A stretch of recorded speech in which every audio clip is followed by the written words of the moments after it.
وما أرسلناك إلا رحمة للعالمين کی محمد سے وفا تو نے تو ہم تیرے ہیں، کی محمد سے وفا تو نے تو ہم تیرے ہیں، یہ جہاں چیز ہے کیا لوح قلم تیرے ہیں، کی محمد سے وفا تو نے تو ہم تیرے ہیں، یہ جہاں چیز ہے کیا لوح قلم تیرے ہیں۔ معزز سامعین کرام، اللہ تعالیٰ کے حضور دعا ہے کہ اللہ تعالیٰ جو الفاظ میری زبان سے ادا کروائیں حق اور سچ ادا کروائیں، اور مجھے اور آپ کو اس پر عمل کرنے کی توفیق عطا فرمائیں۔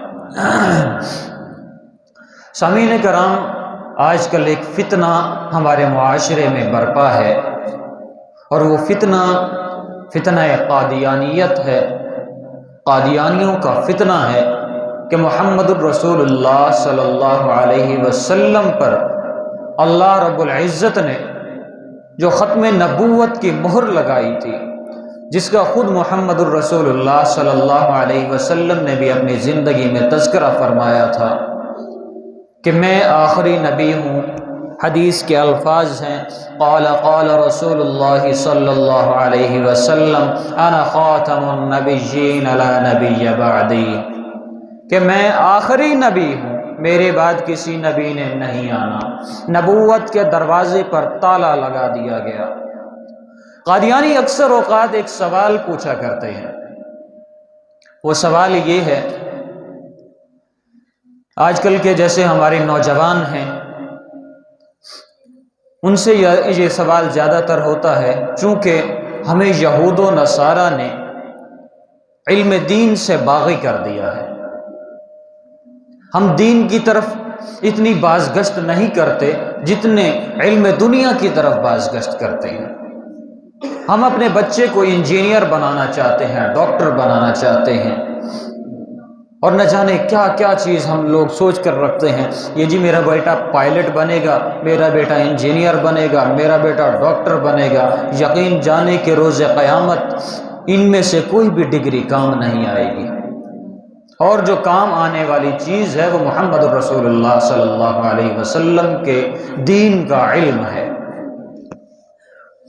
آپ صلی اللہ علیہ وسلم کا فرمان ہے کہ دین مسلمان کے لیے، ہر مرد عورت کے لیے اتنا دین کا ہونا ضروری ہے کہ اسے پتہ ہو کیا حلال ہے، کیا حرام ہے، کیا صحیح ہے، کیا غلط ہے، اللہ کی پہچان کرنا جانتا ہو، محمد الرسول اللہ صلی اللہ علیہ وسلم کی پہچان کرنا جانتا ہو، اللہ کی طاقت سے واقف ہو، محمد الرسول اللہ صلی اللہ علیہ وسلم اور اصحاب محمد صلی اللہ علیہ وسلم کی ذات سے واقف ہو، ان کا طریقہ زندگی سے واقف ہو۔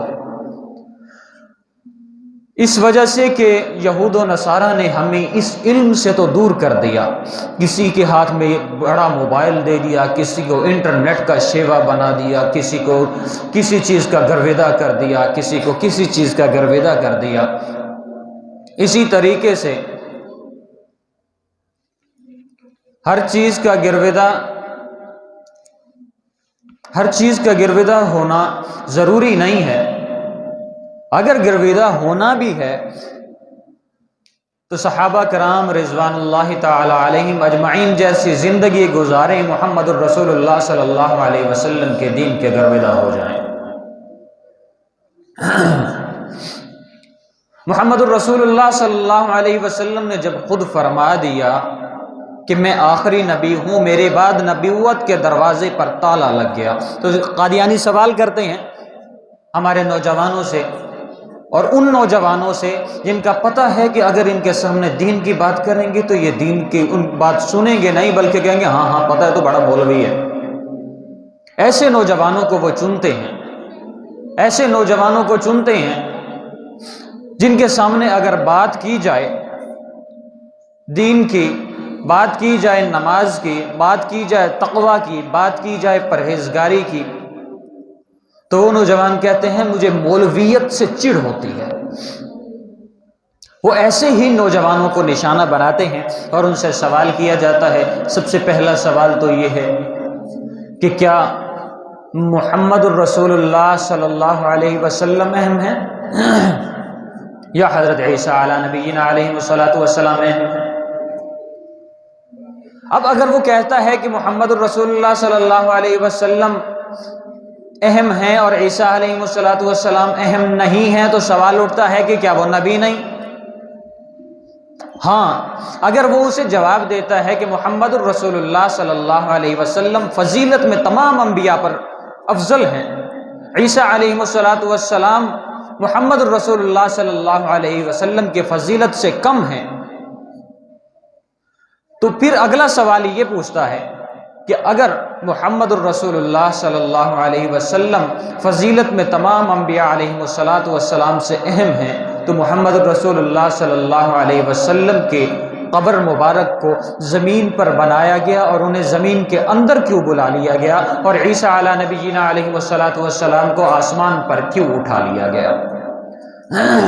سب سے پہلا شک ایک مسلمان لبرلزم کا عقیدہ رکھنے والے مسلمان میں سب سے پہلا شک اس قسم کا پیدا کرتے ہیں کہ جب دونوں نبی، ایک نبی تمام انبیاء پہ فضیلت رکھنے والا اور دوسرا نبی اس نبی سے کم فضیلت رکھنے والا ہیں، دونوں نبی، پھر ایک کو آسمان پر کیوں اٹھایا اور دوسرے کو زمین میں کیوں جگہ عطا فرمائی؟ دو ایسے سوال کہ شک پیدا ہو جائے۔ اب جب اس کے دل میں شک پیدا ہو جائے گا، جس کے دل میں دین کے معاملے میں، محمد الرسول اللہ صلی اللہ علیہ وسلم کے معاملے میں یا اللہ رب العزت کے معاملے میں شک پیدا ہو جائے، وہ بہت خطرناک انسان بن جاتا ہے۔ کیوں؟ اللہ رب العزت کی تعریف، حمد و ثنا بیان کرنے کے لیے، لکھنے کے لیے آپ کی پوری دنیا میں جتنا سمندر ہے، دنیا کو لگنے والا جتنا سمندر ہے، تمام کے تمام سمندر کی سیاہی بنا لی جائے، دنیا میں جتنے درخت ہیں، زمین کے اندر ہیں، زمین کے باہر ہیں، سمندر میں ہیں، خشکی پر ہیں، تری پر ہیں، جہاں پر بھی درخت ہے، اتنی سی لکڑی بھی ملتی ہے، اس کے بھی قلم بنا لیے جائیں، نہ اللہ کی وحدانیت کو لکھ سکتے ہیں، نہ اللہ کی ذات کی حمد و ثنا کو لکھ سکتے ہیں۔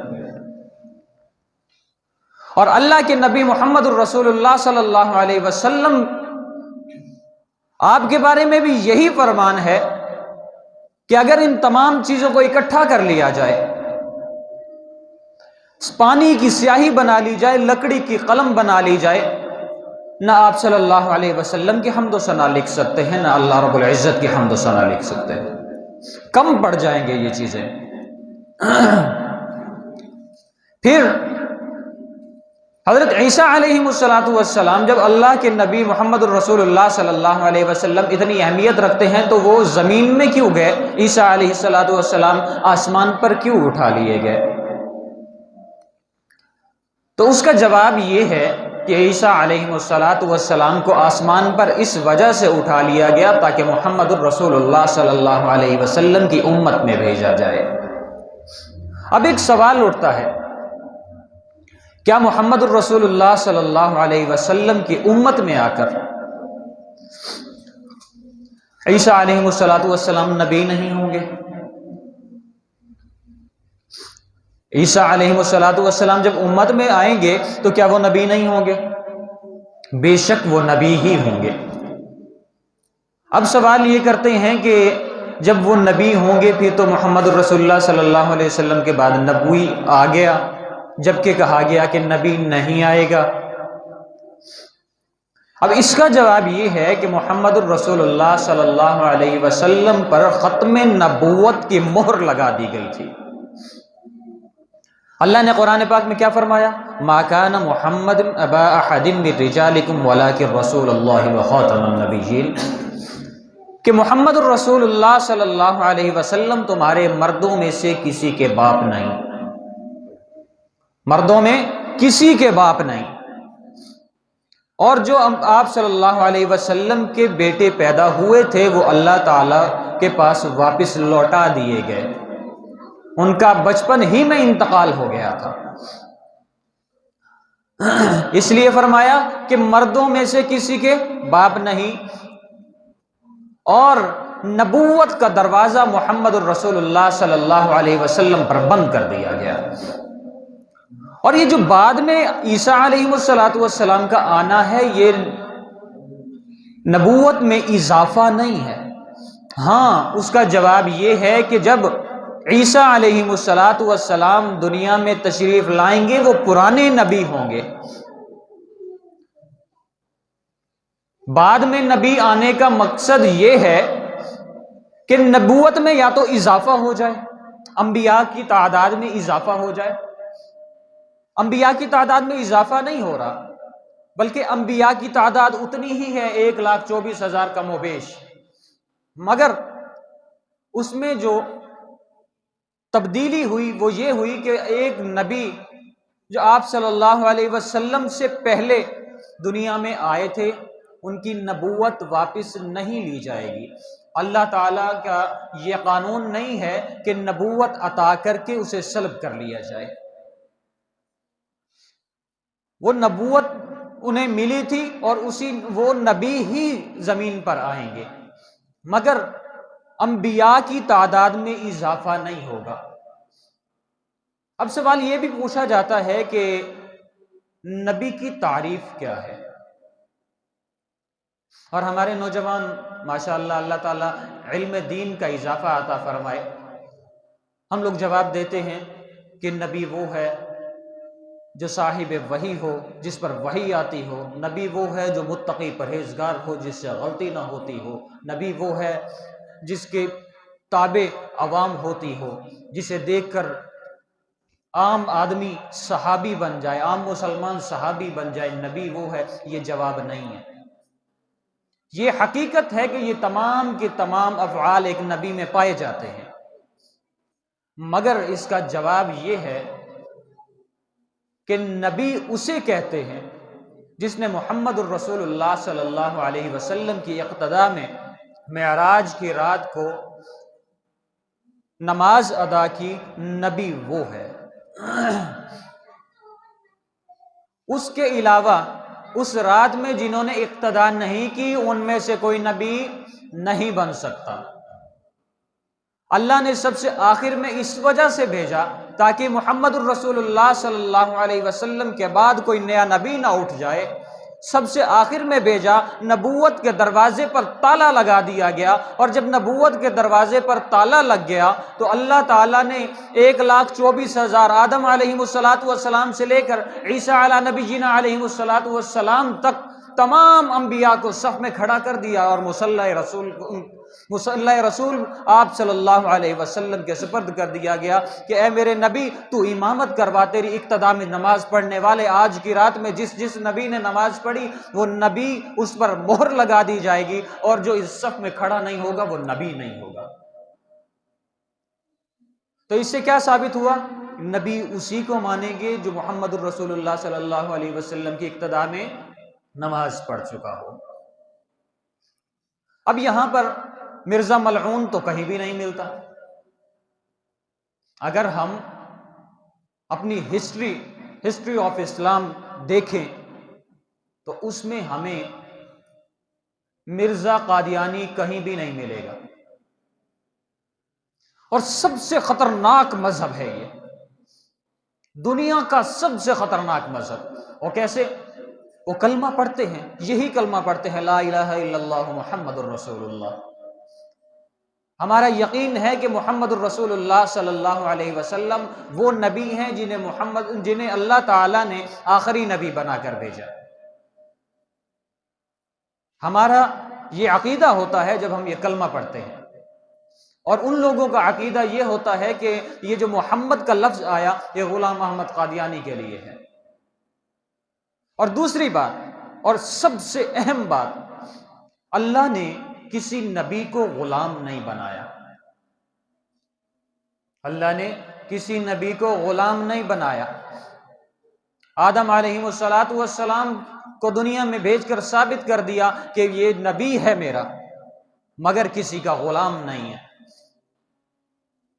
تمام انبیاء کو دیکھ لیں، آدم علیہ السلام نوح علیہ السلام، زکریا علیہ السلام، یحییٰ علیہ السلام، عیسیٰ علیہ السلام، اسحاق علیہ السلام، یعقوب علیہ السلام، موسیٰ علیہ السلام، تمام کے تمام انبیاء علیہ السلام کو دیکھ لیں، کہیں بھی کسی نے غلامی نہیں کی۔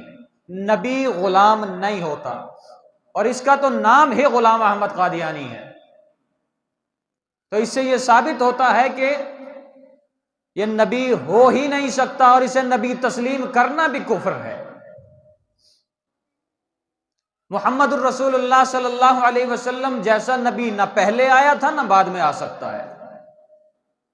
اللہ نے تمام افعال محمد الرسول اللہ صلی اللہ علیہ وسلم میں ایسے رکھے، رحمت للعالمین کا مطلب ہی یہی ہے کہ تمام عالم پر رحمت بنا کر بھیجا گیا۔ تمام دنیا کے لیے ایک ہی نبی، آخری نبی بھیجے گئے، اور ان کے ساتھ کسی نبی کو نہیں ملایا۔ موسیٰ علیہ السلام اور ہارون علیہ السلام دونوں نبی ہیں، دونوں کو اکٹھے ہی نبوت عطا کر دی گئی، دونوں کو ہی بھیج دیا گیا کہ تم دونوں اسلام کا کام کرو۔ جبکہ محمد الرسول اللہ صلی اللہ علیہ وسلم کے ذمے جو اسلام کا کام لگایا، وہ محمد الرسول اللہ صلی اللہ علیہ وسلم کے بعد صحابہ کرام کے بھی ذمے، اور تابعین کے بھی ذمے، تبع تابعین کے بھی ذمے، آج تک یا قیامت تک جتنے بھی کلمہ گو ہیں ان کے ذمے ہے نبوت کا کام، کہ اس کام کو لے کر چلنا ہے، ہر شخص کو اس طرف لے کے آنا ہے، ہر شخص کو اسلام کا داعی بنانا ہے، ہر شخص کو قرآن کا قاری بنانا ہے، ہر شخص کو دین کا سپاہی بنانا ہے، ہر شخص کو اتنا سمجھانا ہے کہ حدیث کیا ہے، قرآن کیا ہے، آیت کیا ہے، اور حدیث کے الفاظ کیا ہیں، تب جا کے ایک سچا مسلمان اور صحیح مسلمان بنتا ہے۔ ہم لوگوں نے اپنی زندگیوں میں سے اس چیز کو بالکل نکال دیا ہے، اور ہم لوگ آج اس معاشرے میں جس طریقے سے رہ رہے ہیں، اسے کہتے ہیں لبرلزم کا عقیدہ، کہ جو جیسے چلتا ہے چلنے دو۔ یاد رکھیں کہ اگر جو جیسے چلتا ہے چلنے دو کا ہی کام کرنا ہوتا تو 1,24,000 انبیاء کو اللہ تعالیٰ دنیا میں نہ بھیجتے۔ ایسا ہے، کوئی کافر ہے تو ہونے دو، کوئی اللہ کو مانتا ہے تو ماننے دو، کوئی نہیں مانتا نہ مانے، کوئی بت کو مانتا ہے بت کو مانے، کوئی آگ کو مانتا ہے آگ کو مانے، ستارے کو مانتا ہے ستارے کو مانے، سورج مانتا ہے سورج مانے، سارے اسی طریقے سے چلتے رہتے۔ پھر انبیاء کی ضرورت تو نہیں تھی۔ اگر انبیاء علیہ السلام کو دنیا میں بھیجا، اور سب سے اہم، سب سے بڑھ کر ہمارے نبی محمد الرسول اللہ صلی اللہ علیہ وسلم کو دنیا میں بھیجا اسی مقصد کے لیے کہ دین کی اشاعت کرو، اور ساتھ اپنے امتیوں کے ذمے کر دو کہ یہ دین کی اشاعت میرے بعد کسی نبی نے نہیں آنا، تم لوگوں نے کرنی ہے۔ اللہ تعالیٰ مجھ سے اور آپ سے دین کا کام لے لے، اور دین حق کو سمجھنے اور اس پر عمل کرنے کی توفیق عطا فرمائے۔ وآخر دعوانا الحمدللہ رب العالمین۔ سنتیں پڑھ